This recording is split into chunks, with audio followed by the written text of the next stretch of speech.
നമസ്കാരം, ഞാൻ doctor Ashna, doctor Ashna's wellness clinic, Kannur Koothuparamba. നമ്മുടെ ക്ലിനിക്കിൽ വന്ന ഭൂരിഭാഗം പേഷ്യൻസിൽ ഫാറ്റി ലിവർ വളരെ കോമൺ ആയിട്ട് കണ്ടുവന്നിട്ടുണ്ടായിരുന്നു. അത് ഫാറ്റി ലിവറിന്റെ ലക്ഷണങ്ങൾ വെച്ച് കണ്ടുപിടിച്ചതല്ല, മറ്റേതെങ്കിലും ഒരു അസുഖത്തെ തുടർന്ന് നമ്മൾ ബ്ലഡ് ടെസ്റ്റ് സജസ്റ്റ് ചെയ്യും. അപ്പോൾ ലിവർ ഫംഗ്ഷൻ ടെസ്റ്റിന്റെ അകത്ത് SGOT, SGPT, ആൽക്കലൈൻ ഫോസ്ഫേറ്റ് ഒക്കെ കൂടിയിട്ട് കണ്ടിട്ടുണ്ട്. അതുപോലെ തന്നെ നമ്മളിപ്പം ചിലവർ പറയും വയറുവേദന, യൂറിൻ ഇൻഫെക്ഷൻ, ഫൈബ്രോയിഡ്, PCOD അങ്ങനെയുള്ളവരോടൊക്കെ നമ്മൾ വയറ് സ്കാൻ ചെയ്യാൻ പറയും. അപ്പൊ അങ്ങനെയുള്ളവർ ചെയ്യുമ്പോഴും എന്തായി, ഫാറ്റി ലിവർ എന്ന് പറഞ്ഞൊരു കാര്യം നമ്മൾ ആ സ്കാനിങ്ങിൽ ഡയഗ്നോസ് ചെയ്തു. ഇങ്ങനെയാണ് കുറെ പേഷ്യൻസിന് രോഗലക്ഷണങ്ങൾ ഇല്ലാതെ നമ്മൾ ഫാറ്റി ലിവർ ഉണ്ട് എന്നുള്ളത് ഡയഗ്നോസ് ചെയ്തിട്ടുണ്ടായിരുന്നത്.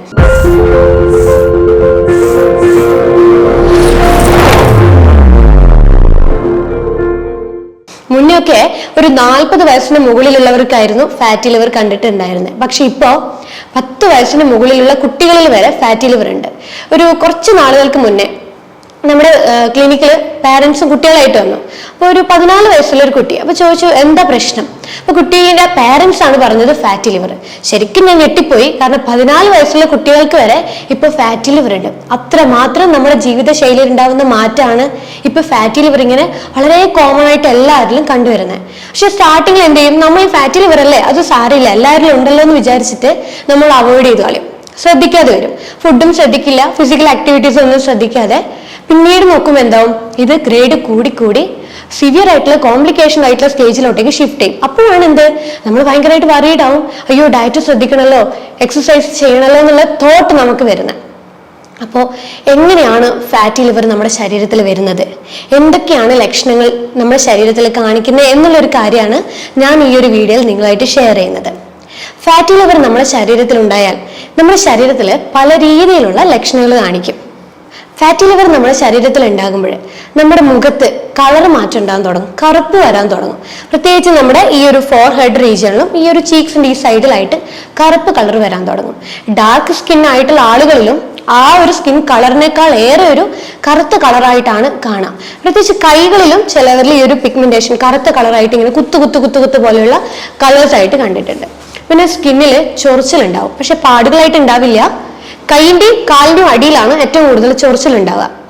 കാലിനും കൈയിനും അടിവയറ്റിലായിട്ട് നീർക്കെട്ട് കയറും. ചിലവർക്ക് വയറിന്റെ മേൽഭാഗത്തായിട്ട് ഇടയ്ക്കിടെ ഒരു വയറുവേദന വരും. ചിലർക്ക് എപ്പോഴും ക്ഷീണമായിരിക്കും, പകൽ സമയത്ത് ഒന്നും ചെയ്യാൻ വയ്യ, ആകപ്പാട് എല്ലാത്തിനും ഒരു താല്പര്യക്കുറവുള്ള രീതിയിലുണ്ടാവും. രാത്രിയിലാണെങ്കിൽ ഉറക്കം ഉണ്ടാവില്ല, അതുകൊണ്ട് രാവിലെ വളരെയധികം രീതിയിൽ ഉറങ്ങിക്കൊണ്ടേയിരിക്കും, അതും ഒരു ക്ഷീണത്തിന് കാരണമാകും. പിന്നെ വിശപ്പുണ്ടാവില്ല, ഒന്നും കഴിക്കാൻ താല്പര്യമില്ല, പ്രത്യേകിച്ച് ക്രേവിങ്സ് ഒന്നുമില്ല, അതുകൊണ്ട് തന്നെ ക്ഷീണം കൂടുതലായിട്ട് വരും. പിന്നെ ഇങ്ങനെയുള്ളവർക്ക് ഇമോഷൻസിന്റെ കാര്യത്തിൽ ഒരു സ്റ്റേബിൾ ആയിരിക്കില്ല, ടെൻഷൻ ഉണ്ടാവും. അതുപോലെ എപ്പോഴും ഒരു മൂഡ് സ്വിങ്സ്, ആങ്സൈറ്റി പോലുള്ള ടെൻഷൻ, അങ്ങനെയുള്ള കാര്യങ്ങളൊക്കെ റിപ്പീറ്റ് ആയിട്ട് വന്നുകൊണ്ടിരിക്കും. ചിലർക്ക് വിയർപ്പ് കൂടുതലായിരിക്കും, ചിലരിൽ സ്മെൽ ഉണ്ടാവില്ല, പക്ഷെ ചിലർക്ക് വളരെയധികം സ്മെല്ല് കൂടുതലായിരിക്കും ഈ വിയർപ്പ് കൂടുന്നതിന്റെ ഭാഗമായിട്ട്. പിന്നെ ചിലവരില് സ്കിന്നിൽ ഈ ചതവ് പോലുള്ള പാടുകൾ വന്നു പോകും, പക്ഷെ അതിങ്ങനെ പെർമനന്റ് ആയിട്ട് നിൽക്കില്ല, ഇടയ്ക്ക് ഇങ്ങനെ വന്ന് പോയി എന്നുള്ള രീതിയിലാണ് ആ പാടുകൾ ഉണ്ടാകുക. അപ്പൊ ഇതൊക്കെയാണ് നമുക്ക് ഫാറ്റി ലിവർ ഉണ്ടായാൽ നമ്മുടെ ശരീരത്തിൽ കാണിക്കുന്ന ലക്ഷണങ്ങളായിട്ടുണ്ടാവുന്നത്. എന്തുകൊണ്ടാണ് ഫാറ്റി ലിവർ വരുന്നത്, നമ്മൾ എപ്പോഴെങ്കിലും ചിന്തിച്ചിട്ടുണ്ടോ? നമ്മുടെ ജീവിത ശൈലിയിൽ ഉണ്ടാവുന്ന മാറ്റങ്ങളാണ് ഫാറ്റി ലിവറിന് കാരണമാകുന്നത്. ഒന്ന് പ്രധാനമായിട്ടും പറയുകയാണെങ്കിൽ മദ്യപാനം. ചില ആളുകളിൽ വർഷങ്ങളോളമുള്ള മദ്യപാനം ഫാറ്റി ലിവറിലേക്ക് കാരണമാകുന്നുണ്ട്. ആ ഒരു ഫാറ്റി ലിവറിന് പറയുന്ന പേരാണ് ആൽക്കഹോളിക് ഫാറ്റി ലിവർ. രണ്ടാമത്തെ കാരണം എന്താണെന്ന് വെച്ച് കഴിഞ്ഞാൽ നമ്മുടെ ഭക്ഷണ രീതിയിലുണ്ടായ തെറ്റ്. അതായത് നമ്മൾ കൂടുതൽ കാലോറി അടങ്ങിയ ഫുഡുകൾ കഴിക്കുമ്പോൾ നമ്മുടെ ശരീരത്തിൽ കൊഴുപ്പ് വന്ന് അടിഞ്ഞുകൂടി അത് ലിവറിൽ സ്റ്റോർ ചെയ്യുമ്പോഴാണ് ഫാറ്റി ലിവറിലേക്ക് മാറുന്നത്. ഈ ഫാറ്റി ലിവറിന് പറയുന്ന പേരാണ് non alcoholic fatty liver. Fatty liver വന്നു കഴിഞ്ഞാൽ പല ഗ്രേഡുകളുണ്ട്. Fatty liver grade 1, 2, 3. ഇത് ഫാറ്റി ലിവർ ഗ്രേഡ് 1, 2 എന്ന് പറയുന്ന വലിയ കോംപ്ലിക്കേഷൻ ഉള്ള സ്റ്റേജസ് ഒന്നല്ല, പക്ഷെ നമ്മൾ ശ്രദ്ധിക്കാതിരുന്നു കഴിഞ്ഞാൽ അത് ഗ്രേഡ് 3 സിവിയർ ആയിട്ടുള്ള സ്റ്റേജിലോട്ടേക്ക് ഷിഫ്റ്റ് ചെയ്യുമ്പോൾ നമുക്ക് നമ്മുടെ ലിവറിനെ പൂർണ്ണ സ്ഥിതിയിലേക്ക് കൊണ്ടുവരിക എന്നുള്ളത് വളരെ ബുദ്ധിമുട്ടായിട്ടുള്ള കാര്യം. അപ്പൊ നമ്മൾ ആദ്യമേ ലിവറിനെ എന്ത് ചെയ്യണം, പഴയ സ്ഥിതിയിലേക്ക് കൊണ്ടുവരാനുള്ള എല്ലാ മെത്തേഡ്സും നമ്മൾ ട്രൈ ചെയ്യണം. അതിപ്പോ ഭക്ഷണ രീതി ആയാലും, ഇതിപ്പോ മദ്യപാനത്തിന്റെ കാര്യമായാലും, ഫിസിക്കൽ എക്സസൈസ് ആയാലും, എല്ലാ രീതിയിലും നമ്മൾ ഫോക്കസ് ചെയ്യണം ഫാറ്റി ലിവർ മാറ്റണമെങ്കിൽ. ഫാറ്റി ലിവർ വന്നു കഴിഞ്ഞാൽ നമ്മൾ ആദ്യം ചെയ്യേണ്ടത് എന്തുകൊണ്ടാണെന്നുള്ളത് നമുക്ക് തന്നെ മനസ്സിലാവുമല്ലോ. നേരത്തെ പറഞ്ഞ പോലെ മദ്യപാനമാണെങ്കിൽ മദ്യപാനം, ഭക്ഷണ രീതി കൊണ്ടാണെങ്കിൽ ഭക്ഷണ രീതി, ഏതാണെന്നുള്ളത് ഐഡന്റിഫൈ ചെയ്യുക. അപ്പൊ മദ്യപാനമാണെങ്കിൽ ആദ്യം നമ്മൾ മദ്യപാനം പൂർണ്ണമായിട്ട് നിർത്തുക, ആദ്യം ചെയ്യേണ്ട കാര്യം. രണ്ടാമതായിട്ട് ചെയ്യേണ്ടത് നമ്മൾ ഭക്ഷണത്തിൽ ക്രമീകരണങ്ങൾ കൊണ്ടുവരിക. എന്തുകൊണ്ടാണ് നമ്മൾ ഇത് ഫോക്കസ് ചെയ്യണമെന്ന് പറയുന്നത്? കാരണം നമ്മളിപ്പോൾ മദ്യപാനമായാലും ഭക്ഷണ രീതി ആയാലും കാർബോഹൈഡ്രേറ്റ് എന്നുള്ളൊരു ഫുഡാണല്ലോ നമ്മുടെ ശരീരത്തിലേക്ക് ഫാറ്റ് കൂടുതലായിട്ട് കൊണ്ടുവരുന്നത്. അതുകൊണ്ട് തന്നെ നമ്മൾ മദ്യപാനത്തിന്റെയും അതുപോലെ കാർബോഹൈഡ്രേറ്റ് ഫുഡിന്റെയും ഇൻടേക്ക് നമ്മൾ കുറയ്ക്കണം. എന്തുകൊണ്ടാ? ഈ രണ്ട് ഫുഡുകൾ നമ്മൾ കഴിക്കുമ്പോൾ നമ്മുടെ ശരീരത്തിലേക്ക് എന്തായിട്ടാണ് വരുന്നത്? ഗ്ലൂക്കോസ് ആയിട്ടാണ് എത്തുന്നത്. പക്ഷെ നമ്മുടെ ശരീരത്തിൽ ഗ്ലൂക്കോസിന്റെ ആവശ്യകത ഉണ്ട്. എന്തിനാ? നമ്മുടെ എനർജിക്ക് വേണ്ടിയിട്ട്. നമ്മൾക്കിപ്പോൾ ഒരു കാര്യങ്ങൾ എന്തെങ്കിലും ചെയ്യണമെങ്കിലോ സംസാരിക്കണമെങ്കിലോ അല്ലെങ്കിൽ ബ്രെയിൻ ഫോക്കസ് ചെയ്ത് എന്തെങ്കിലും ചെയ്യണമെങ്കിലോ എനർജി വേണം. അപ്പൊ ഈ എനർജിക്കാണ് ഗ്ലൂക്കോസ് എന്ന് പറയുന്ന ഒരു ഘടകം നമ്മൾ ഉള്ളിലോട്ട് വരുന്നത്. ഉള്ളിലേക്ക് ഗ്ലൂക്കോസ് എത്തിക്കഴിഞ്ഞാൽ നമ്മുടെ ശരീരം എന്ത് ചെയ്യും? ആവശ്യമുള്ളത് നമ്മുടെ ഗ്ലൂക്കോസ് ശരീരം യൂസ് ചെയ്യും. പക്ഷെ നമ്മൾ ആവശ്യത്തിൽ കൂടുതൽ കഴിക്കുന്നുണ്ടെങ്കിലോ അങ്ങനെ വരുമ്പോൾ നമ്മുടെ ശരീരം എന്താ ചെയ്യണേ? കൂടുതലുള്ളതിന് നമ്മുടെ ശരീരം തള്ളി മാറ്റി അത് ലിവറിലേക്ക് അടിഞ്ഞുകൂടി വരുമ്പോഴാണ് എന്ത് തുടങ്ങുന്നത്? ഫാറ്റി ലിവർ തുടങ്ങുന്നത്. മദ്യപാനം ഞാൻ സപ്പോർട്ട് ചെയ്യില്ല, കാരണം മദ്യപാനം നമ്മുടെ ശരീരത്തിന് ഹാനികരമാണ്. ഭക്ഷണ രീതി നമുക്ക് എന്തായാലും നമുക്ക് ആവശ്യമുള്ള രീതിയിൽ കഴിക്കേണ്ടതാണ്. പക്ഷെ നമ്മൾ കൺട്രോൾ ചെയ്തിട്ട് വേണം നമ്മൾ ഭക്ഷണ ക്രമീകരണങ്ങൾ കൊണ്ടുപോകാനായിട്ട്. ഫിസിക്കലി നന്നായിട്ട് അധ്വാനിക്കുന്നവർക്ക് എനർജി വേണം. പക്ഷെ വലിയ രീതിയിൽ അധ്വാനം ഇല്ലാത്തവർക്ക് എനർജിയുടെ ആവശ്യമില്ല, കുറവായിട്ടേ നമ്മുടെ ശരീരത്തിന് വേണ്ടും. അങ്ങനെയുള്ള രീതിയിൽ വേണം നമ്മൾ ഡയറ്റ് ഫോളോ ചെയ്യാനായിട്ട്. അപ്പോൾ ഈ ഫാറ്റി ലിവർ ഉള്ളവർക്ക് എങ്ങനെ ഡയറ്റ് കൊണ്ടുപോകണം എന്നുള്ളൊരു കാര്യം ഞാൻ ഡീറ്റെയിൽ ആയിട്ട് പറഞ്ഞുതരാം. ഫാറ്റി ലിവർ എന്ന് കേൾക്കുമ്പോൾ തന്നെ നിങ്ങൾക്ക് മനസ്സിലാവുന്നുണ്ടാവും. ഫാറ്റ് അതായത് കൊഴുപ്പ്, നമ്മുടെ കരളിൽ കൊഴുപ്പ് വന്ന് അടിഞ്ഞു കൂടുന്ന ഒരു അവസ്ഥയാണ് ഫാറ്റി ലിവർ എന്ന് പറയുന്നത്. ഫാറ്റി ലിവർ വന്നു കഴിഞ്ഞാൽ ഇനി ഒരു കൊഴുപ്പിന്റെ ശരീരത്തിന് ആവശ്യമുണ്ടോ? ഇല്ല, കാരണം ശരീരത്തിൽ ഓൾറെഡി കൊഴുപ്പ് അടിഞ്ഞു കൂടാൻ തുടങ്ങി. അപ്പൊ നമ്മൾ എന്ത് ചെയ്യണം? ഇനി കൊഴുപ്പടങ്ങിയ ഫുഡുകൾ കഴിക്കാതിരിക്കാൻ വേണ്ടിയിട്ട് ആദ്യം ശ്രദ്ധിക്കണം. ഏതൊക്കെ? ധാന്യങ്ങളാണ് നമ്മൾ ആദ്യം കുറക്കേണ്ടതായിട്ടുള്ളത്. ധാന്യങ്ങൾ എന്ന് പറയുമ്പോൾ അരിയാഹാരമാവാം, ഗോതമ്പാവാം, പഞ്ചസാരയാവാം, എണ്ണ പലഹാരങ്ങളാവാം, വറുത്തു പൊരിച്ച കാര്യങ്ങളാകാം, ജങ്ക് ഫുഡ് ആകാം, കാർബണേറ്റഡ് ഡ്രിങ്ക്സ് ആകാം. ഇതൊക്കെ എന്തായിട്ടാണ് നമ്മുടെ ശരീരത്തിലേക്ക് വരുന്നത്? ഗ്ലൂക്കോസിൽ നിന്ന് കൊഴുപ്പായി എന്നുള്ള രീതിയിൽ കൺവേർട്ട് ചെയ്യുന്ന ഫുഡുകളാണ് ഇതൊക്കെ. അപ്പോൾ നമ്മൾ എന്ത് ചെയ്യണം? അപ്പൊ ഈ ഫുഡുകളൊക്കെ എന്തായിട്ടാണ് നമ്മുടെ ശരീരത്തിലേക്ക് എത്തുന്നത്? കൊഴുപ്പായിട്ടാണ് നമ്മുടെ ശരീരത്തിലോട്ടേക്ക് മാറുന്നത്. അപ്പോൾ ഫാറ്റി ലിവർ ഉള്ളവർ ഈ ഒരു കൊഴുപ്പടങ്ങിയ ഫുഡുകൾ പൂർണ്ണമായിട്ടും ഒഴിവാക്കേണ്ടത് നിർബന്ധമായിട്ടുള്ള കാര്യമാണ്. കാരണം നമുക്ക് ഓൾറെഡി കൊഴുപ്പ് ശരീരത്തിൽ അടിഞ്ഞു കൂടിയിട്ടുണ്ട്. അപ്പൊ ഇനി ഒരു കൊഴുപ്പടങ്ങിയ ഫുഡിന്റെ ആവശ്യകത നമ്മുടെ ശരീരത്തിനില്ല. ഉള്ള സ്റ്റോർ ചെയ്ത കൊഴുപ്പിന് നമ്മൾ ഒഴിവാക്കി കളയണമെങ്കിൽ ഇനി ഒരു കൊഴുപ്പടങ്ങിയ ഫുഡുകൾ നമ്മുടെ ശരീരത്തിലേക്ക് കൊടുക്കരുത്. അപ്പൊ നമ്മളിപ്പോ ഒരു ദിവസം സ്റ്റാർട്ട് ചെയ്യുമ്പോൾ നമ്മൾ എന്താ ചെയ്യുന്നത്? യൂഷ്വലി എല്ലാവരും ചെയ്യുന്നത് രാവിലെ തന്നെ നല്ല പാലൊഴിച്ച് നല്ല പഞ്ചസാര ഇട്ടിട്ട് നല്ലൊരു കാപ്പിയോ അല്ലെങ്കിൽ ചായയോ എടുക്കും. പക്ഷെ ഇതെന്താ? ഇതെന്ന് പറയുന്നത് എന്താ? നമ്മൾ പഞ്ചസാരയും പാലും ഒക്കെ ചെല്ലുമ്പോഴേ ഇത് കൊഴുപ്പായിട്ടാണ് ശരീരത്തിൽ വരുന്നത്. തുടക്കം തന്നെ എന്തായി? നമ്മുടെ ശരീരത്തിന് കൊഴുപ്പായിട്ടാണ് കിട്ടുന്നത്. പക്ഷെ ന്യൂട്രീഷൻ ഒന്നും തന്നെ വന്നില്ല. നമ്മൾ പറയുന്നില്ലേ your breakfast is your brain food എന്ന് നമ്മൾ പറയുന്നില്ലേ? പക്ഷെ നമ്മൾ എന്താ കൊടുക്കുന്ന? പകരം നേരെ തല തിരിച്ചിട്ട് കൊഴുപ്പടങ്ങിയ ഫുഡുകളാണ് കൊടുക്കുന്നത്. അങ്ങനെ ചെയ്യാതെ നമ്മൾ ബ്രെയിനിന് വേണ്ട ഫുഡുകൾ എന്താണോ അതാണ് നമ്മൾ പ്രൊവൈഡ് ചെയ്യേണ്ടത്. അല്ലാതെ ഫാറ്റ് അടങ്ങിയ ഫുഡുകൾ ഒരു ദിവസം തുടങ്ങരുത്. അപ്പൊ നമ്മൾ ഒരു ദിവസം തുടങ്ങുമ്പോഴേ നമ്മൾ എന്ത് ചെയ്യും? ഒരു രാവിലെ ഒരു 7 മണിക്കോ അല്ലെങ്കിൽ 7:30 ആയിട്ട് നമ്മൾ കുറച്ച് നട്ട്സ് ആയിട്ട് സ്റ്റാർട്ട് ചെയ്യാം. ഒരു 5 ബദാം, 5 കാഷ്യൂസ്, ഒരു 2-3 വാൾനട്ട്, ഇങ്ങനെയുള്ള എന്തെങ്കിലും ഒരു നട്ട്സോ പിന്നെ നമ്മൾ ഉണക്കമുന്തിരിങ്ങ അങ്ങനെയുള്ള കാര്യങ്ങളൊക്കെ ആയിട്ട് രാവിലത്തെ ഒരു ഡേ സ്റ്റാർട്ട് ചെയ്യാം. അത് കഴിച്ച് ഒരു 1/2-3 മണിക്കൂറൊക്കെ കഴിഞ്ഞതിന് ശേഷം മാത്രം ബ്രേക്ക്ഫാസ്റ്റിലോട്ടേ പോവാം. അപ്പൊ ബ്രേക്ക്ഫാസ്റ്റ് എടുക്കുമ്പോൾ നമുക്ക് എന്ത് ചെയ്യാം? ഈ ധാന്യങ്ങൾ ഇങ്ങനത്തെ ഒഴിവാക്കുക, അരിയാഹാരങ്ങൾ ഒഴിവാക്കുക, ഗോതമ്പിന്റെ ഐറ്റംസ് ഒഴിവാക്കുക. പകരം നമുക്ക് ചെറുപയർ പൊതിർത്തിട്ട് ചെറുപയറിനെ കൊണ്ടുള്ള ദോശ ഉണ്ടാക്കിയിട്ട് കഴിക്കാം. 1-2 ചെറുപയർ ദോശയായിട്ട് കഴിക്കാം. അല്ലെങ്കിൽ നമുക്ക് ഓട്സ്, സ്റ്റീൽ കട്ട് ഓട്സ് അല്ലെങ്കിൽ റോൾഡ് ഓട്സ് ഒക്കെ ആയിട്ട് അവൈലബിൾ ആയിട്ടുണ്ട്. അതിന്റെ ഒരു കപ്പ് ബൗളിൽ ഓട്സ് നമ്മൾ നോർമൽ വെള്ളത്തിൽ കുറുക്കിയെടുത്ത് കുറച്ച് ഉപ്പ് ഇട്ടിട്ട് അതിന്റെ കൂടെ നമുക്ക് പ്രോട്ടീൻസ് കൂടുതൽ കമ്പൈൻ ചെയ്തെടുക്കുക. അത് ഓട്സും വേണമെങ്കിൽ നമുക്ക് ഒരു മുട്ടയോ അല്ലെങ്കിൽ ഓട്സ് മാത്രം, വെജിറ്റേറിയൻസ് ആണെങ്കിൽ വെറും ഓട്സ് മാത്രമായിട്ടും കഴിക്കാം. അല്ലെങ്കിൽ വേറൊരു ഓപ്ഷൻ എന്താണെന്ന് വെച്ച് കഴിഞ്ഞാൽ നമുക്ക് രാവിലെ ഒരു നേന്ത്രപ്പഴം പകുതി പുഴുങ്ങിയിട്ടോ അല്ലെങ്കിൽ ജസ്റ്റ് ഒന്ന് നെയ്യിൽ വാട്ടിയെടുത്തിട്ടോ അതിൻ്റെ കൂടെ 2 മുട്ടയോ അല്ലെങ്കിൽ 1 മുട്ടയോ ആയിട്ട് രാവിലത്തെ ബ്രേക്ക്ഫാസ്റ്റ് നമുക്ക് ഈ രീതിയിലൊന്ന് എടുക്കാം. പിന്നെ വരുന്നത് ഒരു 11:30 ആകുമ്പോഴേ എന്തെങ്കിലും ചെറിയ രീതിയിൽ എന്തെങ്കിലും കഴിക്കാം. വേണമെങ്കിൽ ഹാഫ് ബൗൾ പപ്പായയോ ഹാഫ് ബൗൾ വാട്ടർമെലൺ അല്ലെങ്കിൽ ബത്തക്ക, നമ്മുടെ നാട്ടിൽ ബത്തക്ക എന്ന് പറയും, മറ്റുള്ളവർക്ക് തണ്ണിമത്തൻ എന്ന് പറയും. ഹാഫ് ബൗൾ തണ്ണിമത്തനോ അല്ലെങ്കിൽ ഒരു ആപ്പിളോ അല്ലെങ്കിൽ ഒരു പേരക്കോ അങ്ങനെ എന്തെങ്കിലും ലൈറ്റ് ആയിട്ടുള്ള ഫുഡ് ഒരു 11:30 കഴിക്കാം. ഉച്ചക്ക് ഒരു തവി ചോറ് വേണമെങ്കിൽ കഴിക്കാം നിർബന്ധമാണെങ്കിൽ. അല്ലാത്തവർക്ക് എന്ത് ചെയ്യാം, വെജിറ്റബിൾസിന്റെ സാലഡ്സോ അല്ലെങ്കിൽ മീൻ പീര ഇട്ടിട്ടോ അങ്ങനെ എന്തെങ്കിലും കഴിക്കാം. കാരണം നമ്മൾ ഉച്ചക്ക് ഓൾറെഡി നമ്മൾ ചോറ് കാര്യങ്ങളൊക്കെ കട്ട് ചെയ്യാം. അപ്പൊ നമ്മൾ ഒരു ഫുഡ് കട്ട് ചെയ്യുമ്പോൾ അതിനെ സബ്സ്റ്റിറ്റ്യൂട്ട് ചെയ്തിട്ടുള്ള ഫുഡുകൾ നമ്മൾ ആഡ് ചെയ്യണം. അതായത് പ്രോട്ടീൻ നിർബന്ധമായിട്ടും നമ്മുടെ ലിവറിന് അത്യാവശ്യമായിട്ടുള്ള ഫുഡാണ്. അപ്പോൾ ഉച്ചക്കും രാവിലെയും ഒക്കെ നമ്മൾ ചെറിയ ചെറിയ തോതിൽ നമ്മൾ പ്രോട്ടീൻ നിർബന്ധമായിട്ടും കൊടുത്തിരിക്കുക.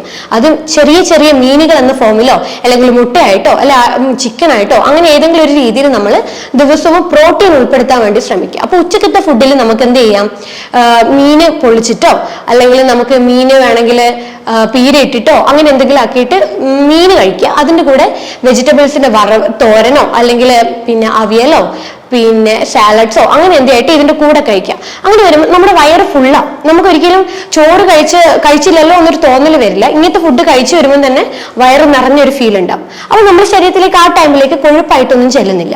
പിന്നെ നമുക്ക് എന്ത് ചെയ്യാം, ഒരു 4 മണിയാകും എഗെയിൻ ഒരു കുറച്ച് നട്ട്സ് കാര്യങ്ങൾ ഉൾപ്പെടുത്താം. വേണമെങ്കിൽ ഗ്രീൻ ടീയോ അല്ലെങ്കിൽ കട്ടൻ കാപ്പിയോ നിർബന്ധമുള്ളവർക്ക് കട്ടൻ കാപ്പിയോ നിർബന്ധമുള്ളവർക്ക് കട്ടൻ കാപ്പിയായിട്ടും എടുക്കാം. അത് വിത്തൗട്ട് ഷുഗർ ഇല്ലാതെ വേണം നമ്മൾ കട്ടൻ കാപ്പിയൊക്കെ ആയിട്ട് എടുക്കാൻ വേണ്ടിയിട്ട്. അല്ലെങ്കിൽ ഫ്രൂട്ട് സാലഡ്സോ അല്ലെങ്കിൽ കുറച്ച് നട്ട്സോ അങ്ങനെ എന്തെങ്കിലും ആയിട്ട് വൈകുന്നേരത്തെ ഫുഡാക്കി മാറ്റാം. രാത്രി ഒരു 7 മണിക്കുള്ളിൽ നമ്മുടെ ഭക്ഷണ രീതി സ്റ്റോപ്പ് ചെയ്യണം. കാരണം കിടക്കുന്നതിന് മുന്നേ ഒരു 2-3 മണിക്കൂർ മുന്നേ നമ്മുടെ വയർ കാലിയായിട്ട് വേണം നമ്മൾ ഉറക്കത്തിലേക്ക് പോകാനായിട്ട്. അല്ലെങ്കിൽ എന്താവും, നമ്മൾ ഉറങ്ങുമ്പോഴും നമ്മുടെ വയറിങ്ങനെ പണിയെടുത്തുകൊണ്ടിരിക്കുക, മെറ്റബോളിസം കുറയും. മെറ്റബോളിസം എന്ന് വെച്ച് കഴിഞ്ഞാൽ എന്താ, നമ്മുടെ ശരീരത്തിലെ കോശങ്ങൾ ഫുഡിനെ എനർജി ആക്കി മാറ്റുന്ന ആ ഒരു രീതി അത് കുറഞ്ഞു പോകും. അങ്ങനെ കുറയുമ്പോഴാണ് എന്താവുന്നത്, നമ്മുടെ ശരീരത്തിൽ കൊഴുപ്പ് വന്ന് അടിഞ്ഞുകൂടുന്നത്. കാരണം ഫുഡ് എനർജി ആക്കുന്നില്ലല്ലോ. അങ്ങനെ വരുമ്പോഴേ നമുക്ക് കൊഴുപ്പ് കൂടുതലായിട്ട് വരും, ഫാറ്റി ലിവർ വരും, അമിതവണ്ണം വരും, PCOD വരും, ഡയബറ്റിക് ആവും, പ്രമേഹം, പിന്നെ കൊളസ്ട്രോൾ, ഇങ്ങനെയുള്ള പല കണ്ടീഷൻസ് വരും. അപ്പൊ രാത്രി ഒരു 7 മണി ആകുമ്പോഴേക്കും നമ്മൾ രാത്രിത്തെ ഫുഡ് സ്റ്റോപ്പ് ചെയ്യണം. അത് എന്തൊക്കെയാണെന്ന് വെച്ചാൽ സെയിം നമുക്കൊരു കുറച്ച് സാലഡ് ഫോമിൽ എന്തെങ്കിലും ഉണ്ടാക്കുക, അല്ലെങ്കിൽ വെജിറ്റബിൾസിന്റെ തോരൻ ഉച്ചക്കത്തെ ബാക്കി ഉണ്ടെങ്കിൽ അത് കഴിക്കാം. അങ്ങനെ എന്തെങ്കിലും രീതിയിൽ കഴിക്കാം. ഒരിക്കലും ചോറോ അല്ലെങ്കിൽ രാവിലത്തെ ബ്രേക്ക്ഫാസ്റ്റ് എന്തെങ്കിലും ബാക്കി ഉണ്ടെങ്കിൽ അതോ അങ്ങനെ ഒന്നും കഴിക്കരുത്. ഡയറക്റ്റ് ഫ്രഷ് ആയിട്ട് ഉണ്ടാക്കിയ ഫുഡായിട്ട് മാത്രം രാത്രിത്തെ ഫുഡിൽ ഉൾപ്പെടുത്താം.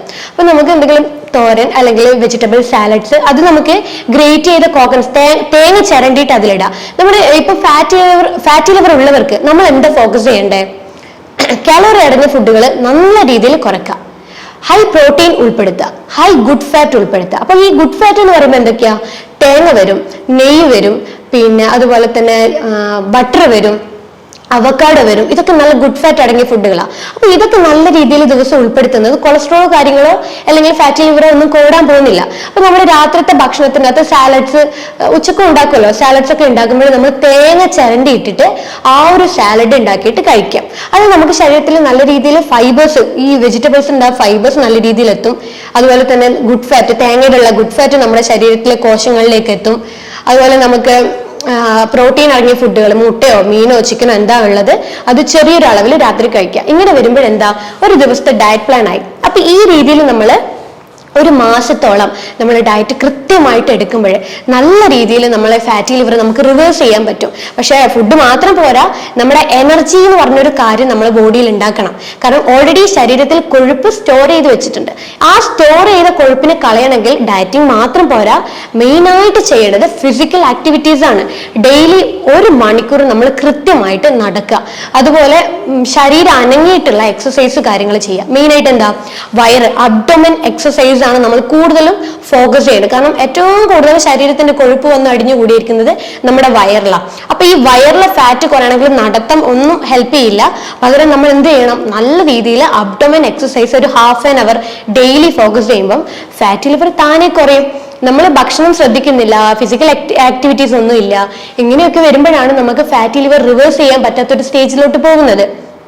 നല്ല രീതിയിൽ നമ്മൾ ഡയറ്റിങ് നല്ലപോലെ കൺട്രോൾ ചെയ്തിട്ട് മുന്നോട്ട് കൊണ്ടുപോവുക. ചിലപ്പോൾ ഡയറ്റിങ് എടുക്കുമ്പോൾ ചിലവർക്ക് ക്രേവിങ്സ് വരും, ഇടയ്ക്കൊന്ന് മധുരം കഴിച്ചാലും അത് ചെയ്യാൻ പാടില്ല. കാരണം നമ്മൾ ഡയറ്റിങ് ചെയ്ത് നമ്മുടെ ബോഡിയുടെ നല്ല ഫ്രഷ് ആയിട്ട് ക്ലീൻ ചെയ്ത് കൊണ്ടുവരുമ്പോൾ പറ്റാത്ത എന്തെങ്കിലും ഫുഡുകൾ ഇട്ട് കൊടുത്തു കഴിഞ്ഞാൽ പെട്ടെന്ന് ശരീരം അത് വലിച്ചെടുക്കും, എഗെയിൻ അത് പഴയ സ്ഥിതിയിലേക്ക് വരും, ഫാറ്റി ലിവർ ഗ്രേഡ് കൂടും. അങ്ങനെ ചെയ്യാതെ നമ്മളൊരു ഡയറ്റ് ഫോക്കസ് ചെയ്യുമ്പോൾ കണ്ടിന്യൂസ് ആയിട്ട് ഒരു 2-3 മാസം ഫോളോ ചെയ്യാം. എന്നിട്ട് നമ്മൾ എന്ത് ചെയ്യണം, ഒരു 2 മാസമൊക്കെ കഴിയുമ്പോൾ വെയിറ്റ് നല്ലോണം കുറയ്ക്കാം. ഒരു 8 കിലോ 5 കിലോ 10 കിലോളം വെയിറ്റ് കുറക്കുമ്പോൾ തന്നെ ഗ്രേഡ് റിവേഴ്സ് ആവാൻ തുടങ്ങും. 2 ആണെങ്കിൽ ഗ്രേഡ് 1 പോകും, 1 ആണെങ്കിൽ പൂർവ്വസ്ഥിതിയിലോട്ടേക്ക്, കരളിന്റെ പൂർവ്വസ്ഥിതിയിലോട്ട് കൊണ്ടുവരും. അപ്പൊ ഈ രീതിയിലാണ് ശരിക്കും നമ്മൾ ഡയറ്റ് കാര്യങ്ങളൊക്കെ ഫോക്കസ് ചെയ്യേണ്ടത്. പിന്നെ ശ്രദ്ധിക്കേണ്ടത് ഉറക്കം മാൻഡേറ്ററി ആയിട്ടുള്ള ഒരു കാര്യമാണ്. 6 മണിക്കൂർ തൊട്ട് 8 മണിക്കൂർ വരെ നല്ല പോലെ ഉറങ്ങുക. പിന്നെ ചെയ്യേണ്ടത് വെള്ളം നന്നായിട്ട് കുടിക്കുക. ഒരു ഫാറ്റി ലിവർ ഉള്ളവർക്ക് വെള്ളം അത്യാവശ്യമായിട്ടുള്ള ഒരു കാര്യമാണ്. കാരണം നമ്മുടെ കരളിന് വെള്ളം കിട്ടിക്കഴിഞ്ഞാൽ മാത്രമേ എന്ത് ചെയ്യാൻ പറ്റുള്ളൂ, കരളിന്റെ ശുദ്ധീകരണം എന്നൊരു കാര്യം ചെയ്യാൻ പറ്റുള്ളൂ. കരളിലാണ് ഏറ്റവും കൂടുതൽ നമ്മൾ കഴിക്കുന്ന ശരീരത്തിലെ വിഷാംശങ്ങൾ അടിഞ്ഞുകൂടുന്നത്. ആ വിഷാംശത്തെ പുറത്തോട്ടേക്ക് തള്ളിക്കളയാണെങ്കിൽ വെള്ളം മസ്റ്റ് ആയിട്ടുള്ള കാര്യമാണ്. ഇപ്പൊ 20 കിലോ ഉള്ള ഒരാൾ 1 ലിറ്റർ എന്നൊരു കണക്കിന് നമ്മൾ വെള്ളം മെയിൻറ്റെയിൻ ചെയ്യുക ഒരു ദിവസം. വേനൽക്കാലത്താണെങ്കിൽ കുറച്ചുകൂടെ വെള്ളത്തിന്റെ അളവ് കൂട്ടുക. ഈ രീതിയിൽ വേണം നമ്മൾ ഫാറ്റി ലിവറിനെ ഓവർകം ചെയ്യാനായിട്ട്, അല്ലെങ്കിൽ ഫാറ്റി ലിവർ എന്നുള്ളൊരു കണ്ടീഷനെ കരളിന്റെ പൂർവ്വസ്ഥിതിയിലോട്ടേക്ക് മാറ്റാനായിട്ട്. അപ്പോൾ ഞാൻ നേരത്തെ പറഞ്ഞ പോലത്തെ ലക്ഷണങ്ങൾ എന്തെങ്കിലും നിങ്ങൾ തുടർച്ചയായിട്ട് ഫേസ് ചെയ്യുന്നുണ്ടെങ്കിൽ നിങ്ങൾ സെൽഫായിട്ടൊന്ന് ഡയഗ്നോസ് ചെയ്യുക. ഫാറ്റി ലിവർ ഉണ്ടോ, അങ്ങനെ എന്തെങ്കിലും സംശയം ഉണ്ടെങ്കിൽ നിങ്ങൾ എന്ത് ചെയ്യണം, ഒരു ഡോക്ടറെ പോയിട്ട് കൺസൾട്ട് ചെയ്യുക. എന്നിട്ട് അതിന് വേണ്ട ബ്ലഡ് ടെസ്റ്റും സ്കാനിങ്ങും കാര്യങ്ങളൊക്കെ ചെയ്ത് ഉറപ്പ് വരുത്തുക. ഫാറ്റി ലിവർ ഉണ്ടോ, ഫാറ്റി ലിവർ ഇല്ലേ എന്നുള്ളൊരു കാര്യം. കാരണം ഫാറ്റി ലിവർ ഉണ്ടെങ്കിൽ നമുക്ക് നീട്ടിക്കൊണ്ടാൻ പാടില്ല, പെട്ടെന്ന് തന്നെ നമുക്കത് തിരിച്ച് റിവേഴ്സ് ചെയ്യിപ്പിക്കണം. അപ്പം എന്താണോ അതിന് വേണ്ട പരിഹാരമായിട്ടുള്ള മാർഗങ്ങൾ, ഡയറ്റ് ആണെങ്കിൽ ഡയറ്റ്, അല്ല മെഡിസിൻ ആയിട്ട് എടുക്കേണ്ട രീതിയിലാണ് മെഡിസിൻ ആയിട്ടുള്ള രീതിയിൽ അതൊക്കെ കറക്റ്റ് ആയിട്ട് എടുത്ത് നമുക്ക് നമ്മളുടെ ആ ഒരു ലിവറിന്റെ സ്ഥിതിയെ പൂർണ്ണ സ്റ്റേജിലേക്ക് കൊണ്ടുവരേണ്ടതാണ്. അപ്പം എന്നിട്ടും നിങ്ങൾക്ക് ഇനിയിപ്പം എന്തെങ്കിലും ഇതിനെക്കുറിച്ചുള്ള ഡൗട്ടോ കാര്യങ്ങളോ എന്തെങ്കിലും ഉണ്ടെങ്കിൽ താഴെ കാണുന്ന നമ്പറിൽ നിങ്ങൾക്ക് കോൺടാക്ട് ചെയ്യാം. ഇതുപോലെ തന്നെ മറ്റൊരു ഹെൽത്ത് ടോപ്പിക്കുമായിട്ട് വീണ്ടും കാണാം. അതുവരേക്കും നമസ്കാരം.